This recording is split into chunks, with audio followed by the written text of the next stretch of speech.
నారాయణుని సవాల్ను ఆ మహాదేవుడు స్వీకరించాడు. ఇరువురి మహాశక్తుల మధ్య మహాసంగ్రామం మొదలయ్యింది. ఒకరిపై ఒకరు మహా అస్త్రాలను ప్రయోగించుకుంటూ ఉన్నారు. ఆ వేగానికి, ఆ క్రోధానికి ఆకాశం నుండి నిప్పులు కురుస్తూ ఉన్నాయి. భూమండలం కంపించిపోతూ ఉంది. సకల సృష్టి అల్లకల్లోలమై ప్రాణభయంతో వణికిపోతూ ఉంది. అది చూసి కలత చెందిన నారదుడు బ్రహ్మదేవుని వద్దకు పరిగెత్తాడు. అప్పుడు బ్రహ్మ, నారద, భయపడకు, ఇది వినాశనానికి కాదు, ఆ పరమేశ్వరుడికి తన కర్తవ్యాన్ని గుర్తు చేయడానికి ఆ జగన్నాటక సూత్రధారి ఆడుతున్న మహాలీల అని బదులిచ్చాడు. యుద్ధం శిఖరాగ్నానికి చేరుకుంది. ఆ శ్రీహరి తన గదతో పరమశివుడిపై దండెత్తాడు. మహాశివుణ్ణి ఎలాగైనా కట్టడి చేయాలని నేరుగా వెళ్లి ఆ గరళకంఠుని గొంతును తన చేతులతో గట్టిగా పట్టుకున్నాడు నారాయణుడు. అంతే, ఆ ముక్కోపి రుద్రుడికి కోపం కట్టెలు తంచుకుంది.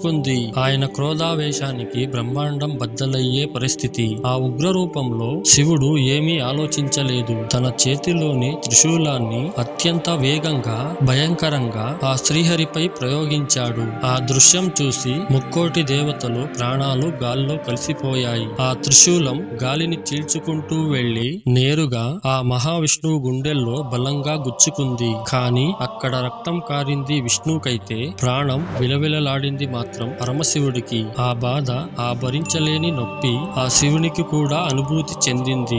ఎందుకంటే ఆ నారాయణి హృదయంలో కొలువై ఉన్నది స్వయంగా ఆ పరమేశ్వరుడే కదా. హరిహరులు ఇరువురు ఒకే ప్రాణం, ఒకే శక్తి. తన ఆరాధ్య దైవమైన శ్రీహరికి ఈ పరిస్థితి కల్పించినందుకు ఆ మహాదేవుని మనసు ముక్కలయింది. కన్నీరు కాలువల్లా పారుతుండగా ఆ శ్రీహరి గుండెల మీద నుంచి త్రిశూలాన్ని నెమ్మదిగా తీస్తూ, నారాయణ, ఎంత పని చేశాను స్వామి, నా చేతులతో నీపైనే త్రిశూలాన్ని ప్రయోగించానా అని చిన్న పిల్లాడిలా తీవ్రంగా పశ్చాత్తాపపడ్డాడు శివుడు. కాని గాయపడిన ఆ నారాయణుడి పెదవులపై మాత్రం మధురమైన చిరునవ్వు అలానే ఉంది. మహాదేవ, మీ కన్నీరు చూస్తుంటేనే నాకు అర్థమైంది. మీ మనసులో గూడు కట్టుకున్న ఆ వైరాగ్యం మంచులా కరిగిపోయిందని. మీలో ఈ కరుణను మళ్లీ తిరిగి తీసుకుని రావడానికే ఆ సర్పాలపై దాడి చేయించాను. నాతో యుద్ధానికి మిమ్మల్ని రెచ్చగొట్టాను అని ఎంతో ప్రేమగా చెప్పాడు శ్రీహరి. అప్పుడు శివుడు కళ్ళు మూసుకుని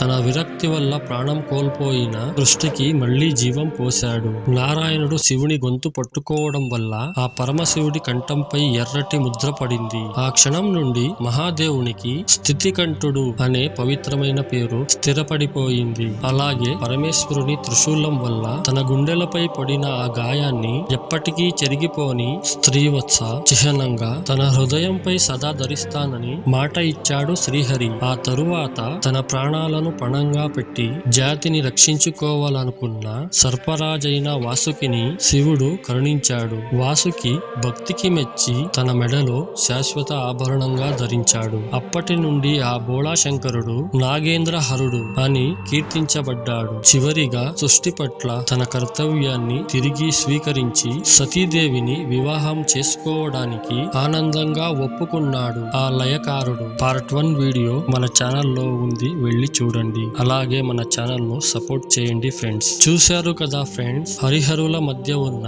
అవినాభావ సంబంధం ఎలాంటిదో ఈ దివ్యమైన లీల మీ మనసుకు తాకినట్లయితే కామెంట్స్ లో ఓం నమః శివాయ, ఓం నమో నారాయణాయ అని రాయండి. వీడియో నచ్చితే లైక్ చేయండి, షేర్ చేయండి. అలాగే ఇప్పటిదాకా మన ఛానల్ ను సబ్స్క్రైబ్ చేసుకోకపోతే ఇప్పుడే సబ్స్క్రైబ్ చేసుకోండి. మళ్ళీ ఇంకొక ఇంట్రెస్టింగ్ వీడియోతో కలుసుకుందాం. నమస్తే.